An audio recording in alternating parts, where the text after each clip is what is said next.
pas Eman Kospos që shkoi te Bosnia dhe Hercegovina dhe Leon Avdullahu te Kosova, një tjetër talent zviceran, pritet të ndryshojë ekip kombëtar. Gazeta zvicerane Blitz raporton se pavarësisht disa thirrjeve për ekipin kombëtar helvet, mbrojtësi Albian Hajdari, i cili në ver u transferua te Hoffenheim, ka zgjedhur Kosovën. Në shtator, Albian Hajdari ende donte të përfaqësohej në rolin e tij të ri te Hoffenheimi.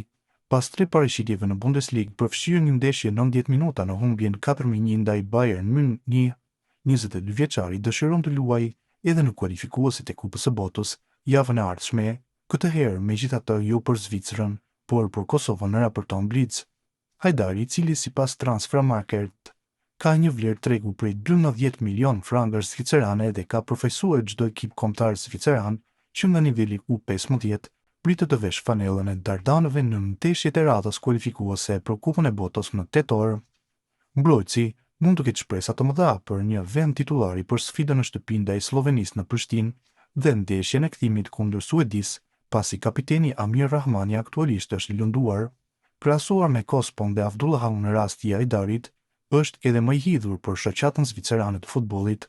Ish lojtari Luganos është hyrur disa herë për skuadrën e Zvicrës të Murat Yakin.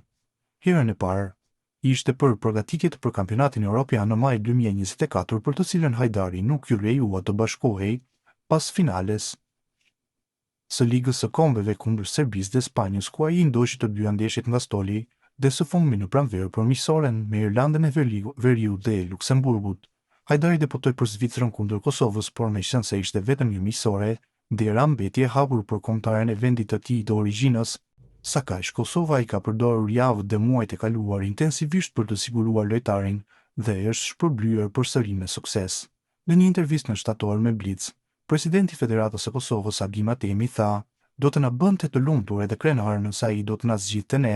Tani ka ardhur koha dhe Ademia ka dalë përsëri ta bëjë Kosovën një përparësi më të rëndësishme se vendi i lindjes dhe i arsimit të Hajdarit.